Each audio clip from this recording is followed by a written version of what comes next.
very much. I have one slight correction. I'm still working on my doctorate, but I appreciate the promotion and I received it by faith. The book was indeed a portion of the credit, but there are still several courses that I must complete before I finally get that award. I want to thank the sponsors of this event and recognize my fellow clergy. Especially want to thank Brother Joe, who's very persistent, and Mark. Many of you I had the privilege of talking to only by phone and just meeting you today. Ladies and gentlemen, fellow syndenologists, scholars, and friends, it really is a pleasure to have the opportunity to address you here today on the subject of a multidisciplinary or multifaceted approach to syndenology. And I beg you to bear with me because as a pastor, it's not my custom to stand behind the podium. I wear a remote mic and I wonder, and it enables me to keep the congregation awake. So I'm a little bit chained down this morning. But in order to set the record straight, from the outset, I have taken my title, The Oppositions of Science, from the words of the Apostle Paul writing to Timothy. And it's found in the 6th chapter of 1 Timothy at verse 20. O Timothy, keep that which is committed to thy trust, avoiding profane and vain babblings, and the oppositions of science falsely so called. As one translation put it, the opposition of what is falsely called science. In the original Greek language, the word profane is the word bebelos. It means void of religion or piety, without a relationship or an affinity to God. The phrase translated vain babblings comes from two Greek root words, kinos and phonia, combined into kinophonia, which means empty or fruitless speaking, and the word translated science is knowledge or science, the Greek word gnosis. It is my considered opinion that the story of the Shroud and the real interpretation of the facts concerning the Shroud has throughout its history consistently and very severely been clouded by an inability or a failure to properly integrate the various disciplines into a science of syndenology. And the result of that lack of integration is in essence a pseudoscience, a gnosis or a knowledge that is incomplete. And because it is incomplete, it cannot help being empty or fruitless. In other words, it does not produce the desired result of knowledge. To begin with, there seems to be a particular or a special aversion to one area of research in particular. That area being our understanding of the relation of the Shroud to Christianity, and hence anything associated with Christianity, be it biblical studies, Jewish or Christian burial customs, or an understanding of what Scripture says, and more importantly, there seems to be a very special hostility reserved for any of us who happen to be believers and who have the audacity to openly espouse our Christian faith in relationship to the study of the Shroud. The unwritten law, then, of some of syndenology at least, seems to be that a doubter, an agnostic, or an atheist is somehow more objective in his or her stance concerning the scientific research. But if one becomes openly identified with Christianity, then one's objectivity is questioned, or at the very least questionable in the eyes of many syndenologists. It should be obvious, even to casual observers, that the Shroud does not exist in a vacuum. And therefore, even though some insist that it would be a wonderful scientific curiosity in and of itself, I do not personally believe that it would have gathered nearly the scientific guess if it were not possibly identified with Jesus of Nazareth. In fact, I think the very possibility that this could indeed be his burial garment is what has generated so much scientific interest from the outset. To sum this all up then, the attempt to try to avoid any relationship between a scientific study of the Shroud of Turin and a historical perspective of Jesus Christ of Nazareth is fruitless and truly not a real scientific study, because it leaves off very key points of knowledge and information that are essential and vital to reach the desired end, which is to say, what can be said totally concerning this artifact. And it's very critical indeed that along the way we should also avoid the areas of personalities, politics, anti-Christian bias, keep the issues open and honestly on the table, allowing everyone a true spirit of cooperation and collaboration in order to give us the final result, which is to say what can truly and completely be said concerning the Shroud. Now, if I were in my pulpit, I'd say you're getting a little bit tight right now. And I need to give you a little bit of an anecdote, maybe to loosen you up. But I really see the story of the Shroud as being very much like the story of the 6 blind men. Maybe you've heard it. They were all trying to describe an elephant. One grabbed the elephant's tail and said, "The elephant is very much like a rope." The second grabbed the elephant's trunk and said, "No, you're wrong. The elephant is very much like a snake." The third grabbed his tusk and said, "I fear, brothers, that you're both wrong. The elephant is very like a spear." The next grabbed his leg and said, "How could you be so blind? The elephant is very much like a tree." The next grabbed his ear and said, "You're all wrong. The elephant is very much like a fan." And the final one said, "I disagree with all of you." Touching the side of the elephant, he said, "The elephant is very much like a wall." And I submit to you that much of symbiology has been the blind leading the blind, grabbing one or another aspect of the Shroud and attempting to build a case for one's own personal perspective without any connection with or interest in the work of others. And so we have, well, I'll get to that. I'm getting ahead of myself.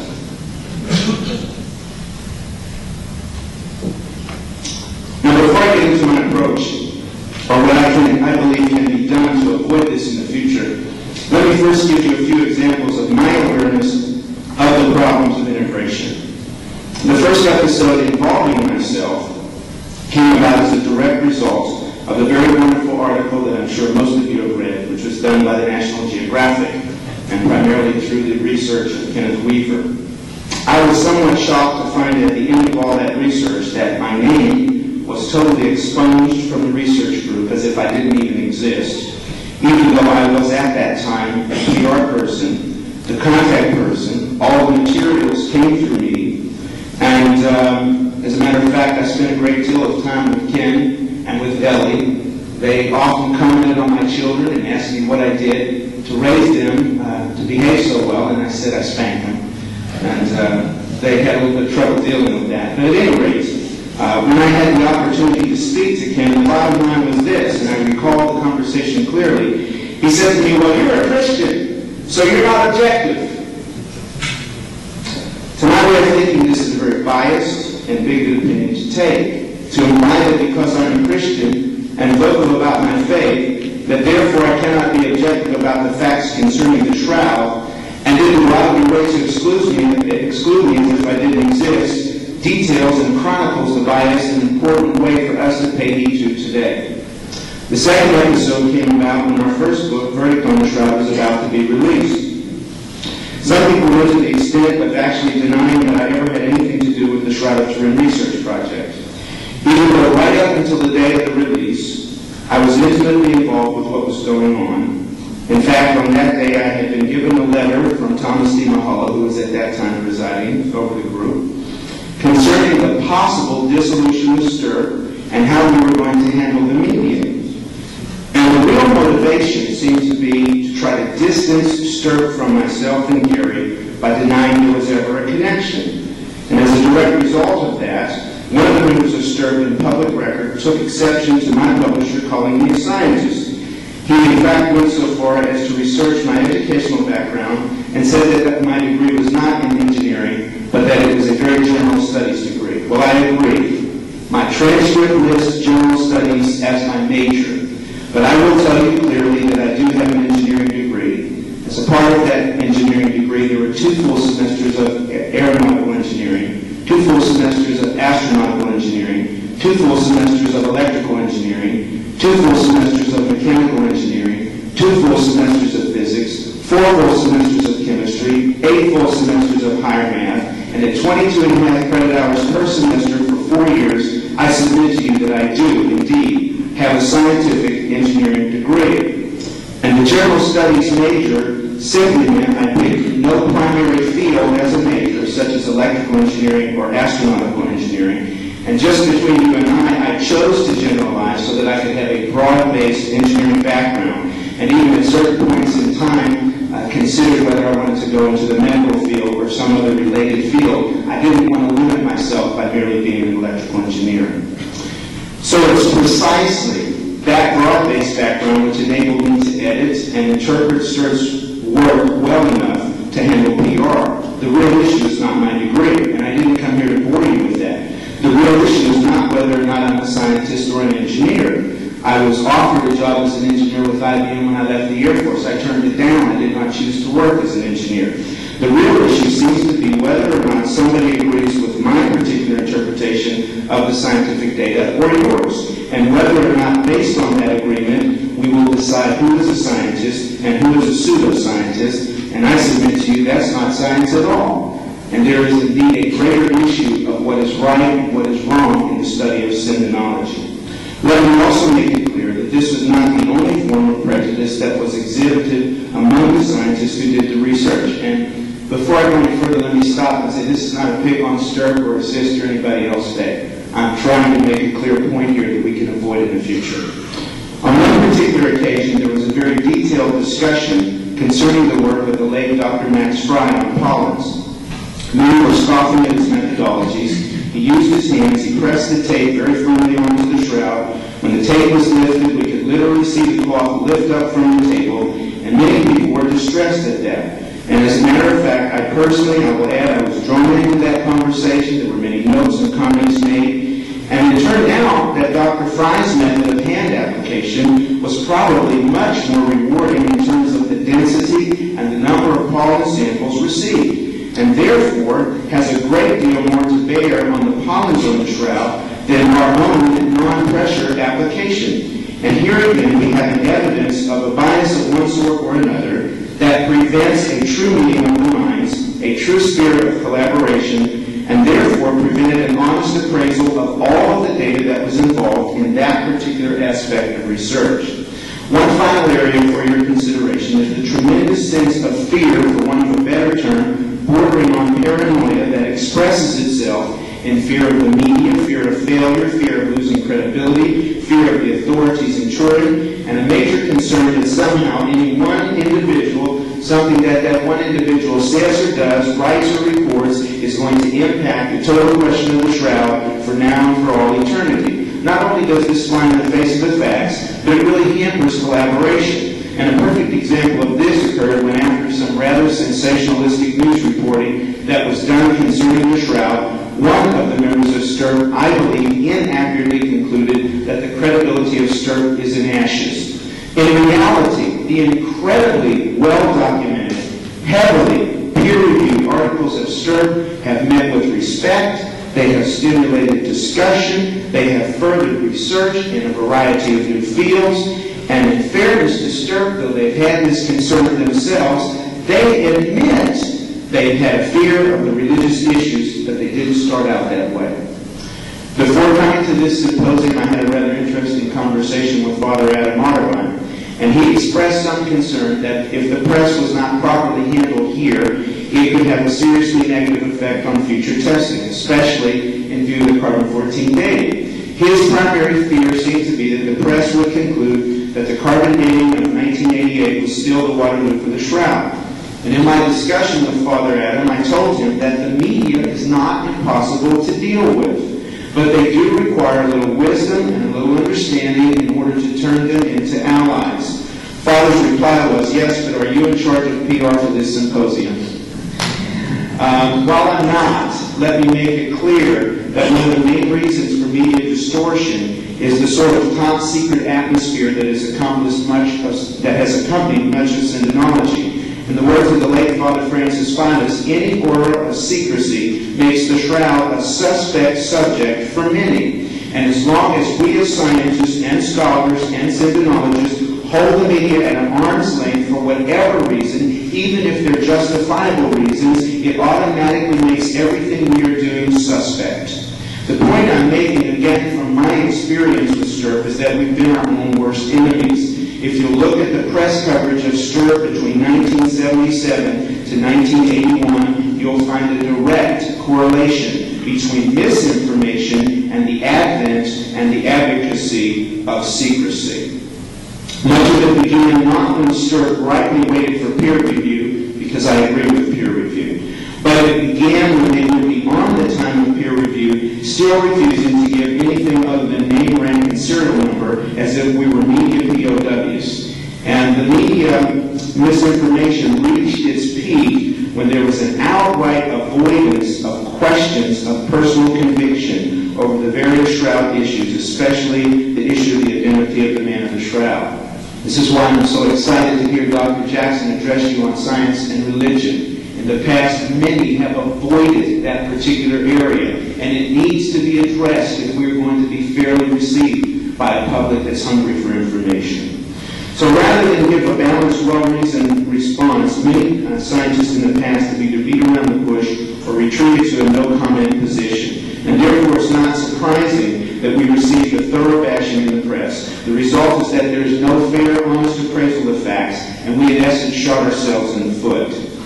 When I had the honor of doing the editing in '77 for STIR, scientists, historians, and clergy stood side by side to approach the study. Even David Sauce, who's now so violently antagonistic against the Shroud, was amazed by how we all were brought together by this call. And when you look back at how men like John Jackson, Ian Wilson, and Father Rinaldi were then able to work together for a common goal and to realize that differences of opinion, politics, emotions, and other issues which have no bearing on the scientific facts have now sort of injected themselves into the issue today, it should become clear that some people have become too parochial and they've lost that early spirit of cooperation with disastrous results. If one examines the scenario of events surrounding the C14 dating, it's readily apparent that we can avoid that sort of thing in the future. First of all, syndicologists allow themselves to be divided over trifles. Secondly, by default, everyone allowed carbon-14 to be elevated above what it could legitimately produce in terms of information. By that I mean carbon-14 became the be-all and the end-all of syndicology, in spite of all the wonderful caveats that were masterfully delineated by Dr. Bill Meakin at the 1986 Hong Kong Symposium. If you do not have that, get it. I still think it's a masterpiece. Number three, the media, being held off for nearly 10 years, became like sharks in a feeding frenzy when the results were released. And so the carbon-14 data were released in a standalone fashion, without caveats, without peer review, without reference to any of the foregoing scientific results. And so even at that time, the bias was reflected in claims of forgery. What do I mean by that? The dating of the cloth has nothing to do with whether or not there is a human hand involved. All of the other research prior to that point strongly mitigated against a human hand. And to go from a point of saying this cloth is medieval to a point of saying that the Shroud is a forgery is a tremendous leap of faith, which again is not scientific.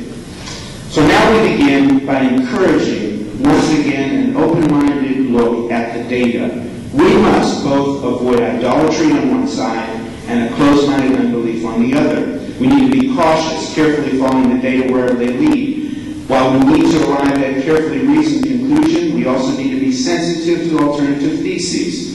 Open-mindedness will require a critical but fair investigation of all worthwhile views. How do I intend to promote this open-mindedness? Let me give you a scenario. First of all, begin with a clear, careful restatement of all, and I repeat, all of the major conclusions of STIR and related scientific research efforts. 2, do not avoid issues with a direct bearing on authenticity. 3, allow that we have presuppositions and biases. All of us have them. But don't allow those presuppositions and biases to divide us. You're biased as to whether you like chicken or greens. You're biased as to whether you like to fly a certain airline or another. You have those biases. They are part of who you are. Don't let them divide you if you're going to be a true scientist. 4, provide the press and the media and the public with timely, fair, and complete statements of progress toward fair resolution and final resolution. Especially avoid secrecy or attempts to divorce the shroud from its obvious connection to Jesus of Nazareth. 5. Acknowledge that each field of study is a discipline, with rules of study that no one field is better or more important than another. 6. Present a total, comprehensive package concerning the shroud, and not merely a limited parochial picture. And the 7th one, I say with fear and trepidation, cooperate, cooperate, cooperate, and then pray, pray, pray. First, concerning the age of the shroud, lest some get the idea that I'm totally against Carbon 14. I'm not. But the following things should also be considered. Several areas of research contribute significantly to the establishment of a reliable age for the shroud. These areas include, but are not limited to, the following: the identification and origin of pollens and mites, the identification and dating of artifacts such as coins or phylacteries, the verification and origin of archaeological details, the cloth weave comparison and analysis, and historical verification methods. Though any or all of these may seem without merit to a chemist or a physicist, they are nonetheless a vital part of normal historical identification. Certainly all of these would be essential factors to an archaeologist, and whatever else is certain about the shroud at this point, it is clearly and most certainly an archaeological artifact. For example, if an individual work of art were discovered and previously unknown, similar techniques would be used to make the case for its origin and manufacture. More importantly, these methods would be especially critical when the history of the artifact, as the shroud, is cloudy or unknown. The bottom line then for the age of the shroud is the same as the bottom line for the shroud in general. We must view the shroud's age in its entirety, with every possible piece of relevant data taken into account. Then when all of the evidence is in, we can make an educated guess as to the most likely age of this cloth. As with the shroud itself, no one piece of data is enough, but the data as a whole will be overwhelming. Secondly, concerning the identity of the men of the shroud, we must, as scientists and historians, recognize that there is a science of biblical interpretation. That science is critical to the issue of the identity of the man in the shroud, and that science is called hermeneutics. For those of you who are not familiar with the term, hermeneutics is a discipline with rules that are just as exacting as the rules of physics or chemistry. They involve even detailed knowledge of Greek and Hebrew. And the inclusion of biblical expertise, in my opinion, will eliminate the superficial points that continually are raised to cloud the issue. Let me give you some examples of what I mean by superficial points.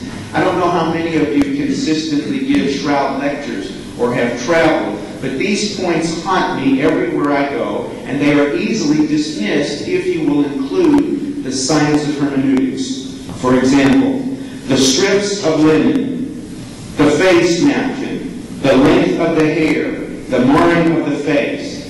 Most often these are brought up by what I might term rabid fundamentalists, and I'll try to deal with that issue in a minute. And they really have no bearing on the issue. They merely are red herrings that are brought up to cloud the whole story of the shroud. But if you have no concept of what is really in the original Greek or Hebrew languages, you have no way to deal with those issues. And if you avoid them or attempt to avoid them, again, as I stated earlier, you become suspect. More importantly, it's only the proper understanding of the prophetic nature of Scripture that will reveal a multiplicity of references to the shroud, its place, and its function in Christianity. After all, rabid fundamentalism notwithstanding, becoming a Christian does not mean one has had a frontal lobotomy. Hermeneutics and rabid fundamentalism are not one and the same any more than changing scarves into doves is some new form of chemistry. I submit to you that kind of foolishness has been a problem. Fundamentalists have labeled me a heretic, saying that I'm trying to undermine faith. On the other hand, some scientists have labeled me a rabid fundamentalist. I am neither. I am a man with considered opinions based upon considered amount of research, based upon my knowledge of the subject, which I will admit may be limited in some areas, and I'm entitled to exercise and speak those opinions with all of the conviction of my heart, without having somebody label me. Thirdly, concerning the press, there is a definite need for each and every group, including this one, to establish a central press person with the knowledge of not some, but with the knowledge of all of the facts involved, and also a person who has the ability to handle the media without anxiety or fear. It's like a dog. If you express fear before the tiniest chihuahua, they will leap on your ankle and try to tear you to shreds. If you approach the media with fear and trepidation, they will tear you to bits. But if you go at them with clarity and with a confident, assured knowledge of what you're talking about, they will respect you, they will honor your opinion, and I submit to you that you will have very few episodes of misstatement. Oh yes, they'll come because of human nature, but they'll be very easy to refute and very easy to deal with. Personally, I have letters from people as diverse as David Hartman from Good Morning America, the Today Show, and 2020, and People Are Talking, and Oprah Winfrey, and many others over the years. I've never yet found those people to misquote me. Oh sure, there have been misquotations of myself and probably many of you, but they didn't come from people that were approached openly, honestly, and objectively, face on. Stand, as my grandfather used to say, and look them in the eye. Finally, concerning the most critical, central issue of what I'm trying to project today, some researchers have ardently avoided the obvious religious implications of syndenology. More importantly, they actually expect other people to regress to their purported position of non-committal scientific curiosity, in quotes. Almost no one remains neutral. Let me say that again. Almost no one remains neutral. You may start out neutral, but when you really get involved in the truth of this thing, when you really get involved in the facts of this thing, you're going to reach a conclusion, you're going to reach an opinion, and you will from that point on no longer be neutral. And I say that to believers and non-believers alike. Perhaps the single most frustrating thing personally to me in this entire Shroud saga is the near hysteria that originally greeted Verdict. Amazingly, the worst of it came from brothers in Christ who went to the extent of leveling false charges at Gary and myself in the book. One critic began an address before IEEE by stating that we claimed in Verdict that the Shroud exhibits proof of the resurrection of Jesus. That is patently untrue. How many of you have read Verdict? You see anywhere in here that I claimed proof? Nowhere in Verdict nor in public lectures or interviews have either Gary or myself made such a wild claim. In fact, I'd like to quote today from our conclusion of Verdict from the Shroud. Throughout this work, we've tried not only to present the known facts, but also to be cautious in our evaluation of them. Even though the hypotheses involving fakery and natural explanations have failed to explain the known data, we did not therefore assert that the Shroud give evidence for a supernatural occurrence. Thus, the facts point strongly to two conclusions. The Shroud is an actual archaeological artifact, and it is Jesus' burial garment. Notice I said point to a conclusion. It is also probable that the cause of the image corresponds, I did not say proof, to the historical report that Jesus rose from the dead. Gary's field of expertise is extra-biblical sources for the resurrection of Jesus Christ. He is an expert. He is recognized all over the world as an expert in that field. He has authored several books on it. His dissertation is in it. And I might add, as a point of interest to those of you who do not know Dr. Habermas, that he approached me and contacted me at the end of his dissertation because a Jewish non-believer in Jesus suggested to him at the defense of his dissertation that he left off the most promising evidence for the resurrection. And Gary said to him, "What can you as a Jew offer me as evidence?" And he said, "The Shroud of Turin." And that's where Gary got interested. Science can only go part of the way. Science cannot, I'm still quoting from our book, science cannot prove irrefutably that the man in the shroud is Jesus Christ. And this, I emphasize, we must remember that the shroud proves nothing. Colleagues, I submit to you that after line upon line of caveats throughout that book and disclaimers, to end on such a note is far from claiming to have proved anything, much less something as significant as proof of the resurrection. Nor did our personal opinions on the resurrection require approval by Stir or any other group. Perhaps the real cause for alarm was that Gary and I understood the facts too well and drew from them a probability that some were not willing to accept. Some of the scientists would say that proof of resurrection and proof of the identity of Jesus do not belong in this study. Their consistent argument is to answer such questions that proof lies outside the realm of science. For the nth time, let me state clearly here today, for the record, we most emphatically agree. Proof of either the resurrection, proof of the identity of Jesus Christ cannot come from science alone. However, let me also make it equally clear that while the proof itself is outside of the realm of science, the proof is outside their bailiwick. The evidence is not. The hypotheses are not. The connection is not. And most assuredly, the issue is not. All of those who are hostile to the Shroud question have no problem making the connection between Jesus and his resurrection and the Shroud. And they even go so far as to use it as an offensive weapon against the scientists. I have read often the articles that have appeared, most often for public release, that we are a bunch of rabid fundamentalists. By we, I say at that point, I'm talking about Stir. And that wasn't the truth. There were many believers, there were non-believers, there were Jew and Gentile, there were people who were once a year Baptist by their own admission. And we didn't have any particular religious bent or function from our inception. We merely wanted to get at the truth.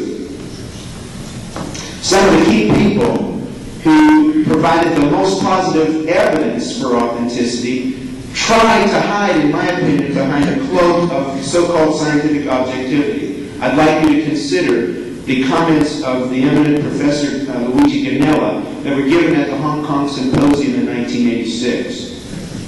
This operation also showed the difficulties of communicating scientific results and the problems to the public and to humanistic colleagues. Both the media and scholars of the related humanistic fields seem to make little or no difference between reasoned scientific conclusions by professional scientists and wild hypotheses by amateurs, between measured results and mere opinions. Thus, the field is still cluttered by misinformation and thoroughly confuted theories. The media showed an uncanny ability in pushing the wildest news and overlooking the solid results. Because too many Shroud enthusiasts, both pro and con, chose to address the mass media instead of scientific journals. And I want to stop and interject something to his quote here. I believe that in reality, much of Stir and the associated groups just went absolutely the opposite way. They addressed totally the scientific journals. And I agree with their reasons and logic for doing that. But I again state that a better course would have been to include a few public journals along the way. Now let me continue with this quote. The media interest fostered by emotional attachment in the public brought about too many misquotations of those who walk on the narrow path of scientific rigor and publication in reference journals. They were often judged by such misquotation and often accused of religious fanaticism only because they were studying an object of obvious religious connection. They were therefore compelled to lean over backward in their statements to an extent unheard of in normal research. Under the weight of psychological pressure that constitutes an effective limitation to the freedom of research. Close quote. Interesting that throughout this report, Professor Kenneth made reference to the obvious religious connection and in nearly the same breath attempted to sever that connection. And I understand why. Believe me, as a pastor, I understand the significance of how the religious issue can be overstated, misstated, and create problems. But I will tell you something else.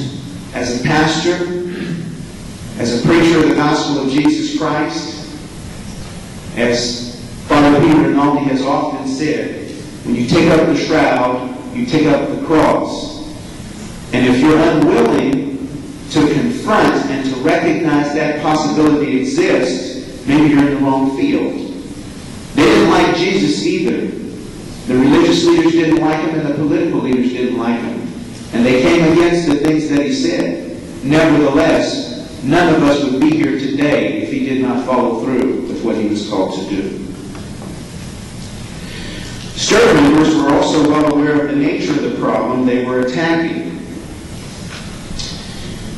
We discussed it among ourselves on more than one occasion, including the overwhelming media interest that would unquestionably follow our work. And as one who was primarily involved in the handling of the press from the inception of STIR, I often stress the increasing need to address the general public, but sad to say my pleas generally fell on deaf ears. And after 3 long years of silence and secrecy, except for the excellent 1980 National Geographic article and a smattering of others, the leaders were still content to make the public wait. Now, the problem with this is that men like Joe Niggle were quick to provide answers that the public wanted to hear. Answers that sounded good, but answers that were plagued with inaccuracy and loopholes. Let me take it aside for just a second. At the same Hong Kong symposium, Professor Kenneth, in the same paper, discussed the so-called scorch theory. And he discussed why it was the only viable theory, given the scientific facts as they were known and understood, and given the laws of chemistry and physics as they were known and understood. Yet 3 years earlier, that same scorch theory earned us the label pseudoscientists. I trust that the point is being made. From a personal perspective, I frequently argue for the inclusion of other disciplines, including scripture experts, but these were considered unscientific. Some years ago, I was on my way to Maine to minister at a church. Actually, I didn't intend to minister at the church. I went to get away for a weekend. I went to get away for a number of reasons. I don't know that I've ever stated this publicly. I've shared it with a few of you in confidence because I know you personally. But as a direct result of the attack on Verdict, and I refuse to countersue on Christian principle. Many of the people that were involved in that attack I consider and still consider my brothers in Christ. And I went to each of them as the Scripture adjures me to. And I said, if I've offended you in anything I've done, I ask your forgiveness. But I refused to countersue. I was asked to countersue, and I refused on Christian principle. That refusal cost me my home. Because the legal cost for that lawsuit went over $40,000 for us. And I was on my way to Maine to get away for a few days, and I had reached a point of frustration, which in myself, I told my wife, I'm through with the shroud. I don't need it. It's not a part of my Christian faith. I know what God's called me to do. I'm going to do what God called me to do. I'm going to pastor this church. And if I never hear of the shroud again, it will be too soon. And on the way to Maine, my wife spoke to me and she said, honey, I'm impressed that you need to read a scripture. And I trust that the scientist of you will bear with me as I read it for you today. And then I'll try to wrap this up. It's found in Isaiah 52, beginning at verse 13. And it goes thusly, behold, my servant, speaking of the Messiah, shall deal prudently, he shall be exalted and extolled and be very high. As many were astonished at thee, his visage, his face, was so hard more than any man, and his form, his body, more than the sons of men. Now I want you to listen to this next passage. I'm going to read it to you in the King James, and I'm going to tell you what it means in the Hebrew. So shall he sprinkle many nations. Kings shall shut their mouths at him. For that which had not been told them shall they see, and that which they had not heard shall they consider. The word sprinkle is a strange Hebrew word. It literally means sparkle. And as I began to reflect upon the science of hermeneutics and the understanding of this passage, it became readily clear to me that this had to be future to the time of Christ, and indeed future to the time of Paul. In Jesus' day there was one king, and he was intimately involved. In Paul's day, he went to King Festus and said, Festus, you're well aware of this thing. It wasn't done in a corner, it wasn't hidden. And I submit to you that if kings at a future day were to be astonished at the marring of his face and astonished at the marring of his body, and if Jesus Christ is not coming back to suffer and to be martyred and to die again, then I submit to you that the only way that Scripture can literally be fulfilled, and it is a messianic prophetic Scripture if you understand hermeneutics, the only way it can be fulfilled is if the shroud or something very much like the shroud exists in our world. And so I said, well, maybe I've been hasty. And I went back home and I was sitting down, and a medical doctor who had died and was revived nearly 24 hours later as his body lay in a morgue, and who brought back a very disturbing report that he had seen Christ in heaven, was asked an interesting question. I happened to be watching him on TV. He was asked, you claim to have seen Jesus. What does he look like? And he said without a moment's hesitation, first I must tell you I never saw this prior to my death experience. But if you see the Shroud of Turin, you see Jesus, only I saw him living, and on that cloth he's reflected dead. I'm talking about a medical doctor. I'm talking about a man who's listed in Who's Who in Medicine, who's found in several prominent clinics that are listed. I'm talking about a man of science who had the audacity to stand and say, yes, the man on the shroud is Jesus Christ, and I've seen him face to face. And so I said, if he can take it, so can I. Well, it seems because we fail to find the missing link of synonology, in other words, the image formation process, there's an overwhelming desire to remove all connection with Jesus of Nazareth. Let me state emphatically, if it were not for the gospel of Jesus Christ, the shroud would be no more than a scientific oddity, a museum piece, a curiosity. Anyone who's open and honest must concede that point or accede to intellectual dishonesty. And to deny public access to the data because of media misquotations or an inability of the public to distinguish between the facts strikes me as a form of intellectual snobbery. Is the problem that we, the public, cannot understand the scientific theories? Certainly a reasonably accurate report could be prepared for public consumption without scientific compromise. After all, such has been done several times before. The National Geographic and the current anthropology articles are cases in point. One letter expressed this feeling very well. It does seem to me, quote, that ever since the scientists, seemingly great numbers of them, came on the scene with all their manifold scientific tests, which never seem to provide a true answer, the whole conception of truth of the shroud has come to a sort of a shuddering stop. It seems to me also that we are much better off before the tests were embarked on. I wonder if other people think the same, or is this my own uninformed opinion, close quote. Humorous, perhaps. Uninformed? I don't think so. Nor can the scientists, we, expect the public to truly believe that media and public pressure is too great when we know in advance what to expect. How long do we expect to limit shroud knowledge to a privileged few, a synonology club for members only? All the scientists acted or responded this way at several points in time, but personal opinions and conclusions have elicited volatile responses, especially from those who feel their work is misunderstood. And to those of you who feel your work is misunderstood, I tell you publicly today, if I in any way added to that, I'm sorry. That was not my intention. My intention was to get the facts out there so that the average guy on the street could read them for himself.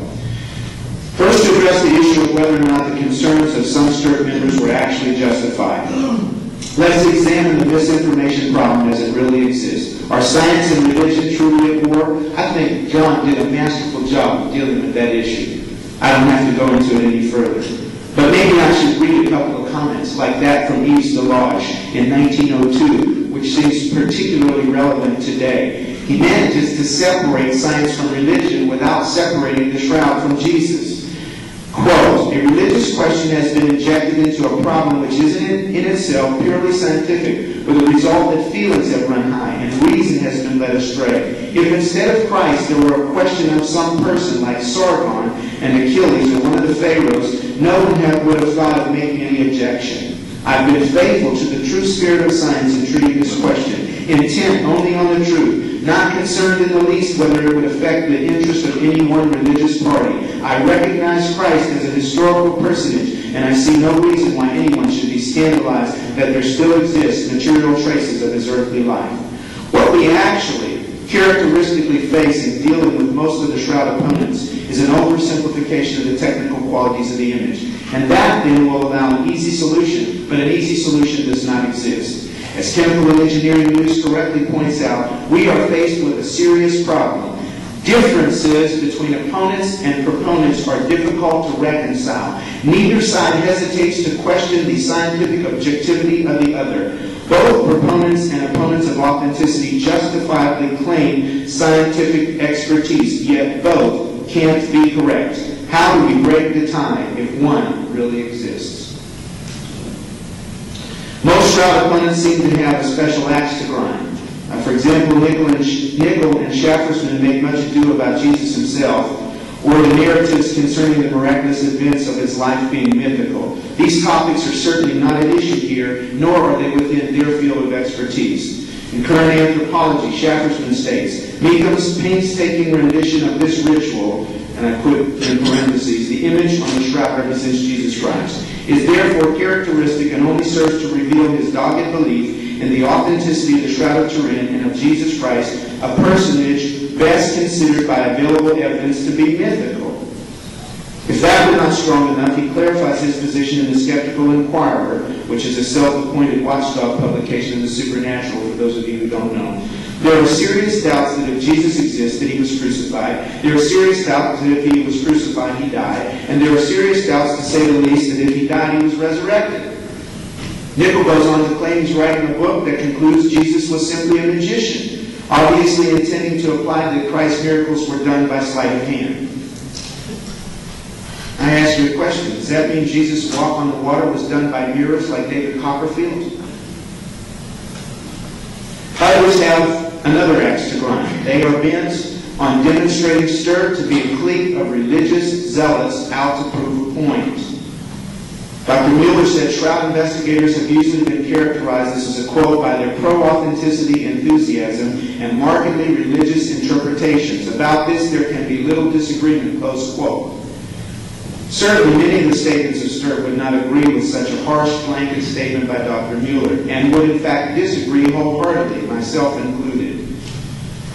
His caustic comment, quote, it would be surprising to find at these times a large, well-funded, well-organized program of experimentation with predominantly theological motivations. Yet for several years now, such an enterprise has been subjecting the so-called Shroud of Turin to an impressive panoply of scientific tests. Concluding that the Shroud is the work of an artist would dash the hope of changing the prevalent scientific world view. Also, the strong religious inclination of nearly all of the Sturr membership doubtless plays a role here. Close quote. Again, I submit to you, and I'm sure that my colleagues from Sturr will heartily agree, we were not a religious group. To the best of my knowledge, out of the 40 that I knew intimately, closely, 6 claimed to be born-again Christians. And none of those 6, in fairness, do I believe to be a rabid fundamentalist. I never met one.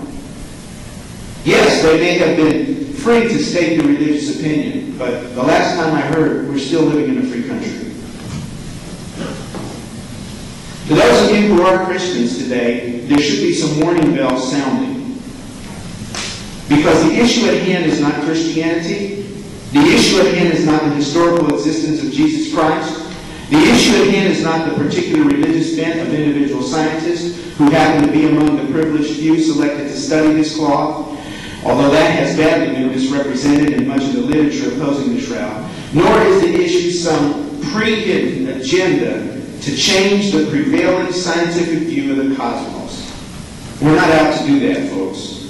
The issue, and what I came to state, and what I believe many of you came to state, the issue is, what does the totality of the scientific evidence say concerning the possible authenticity of the shroud? In conclusion, let me state the following.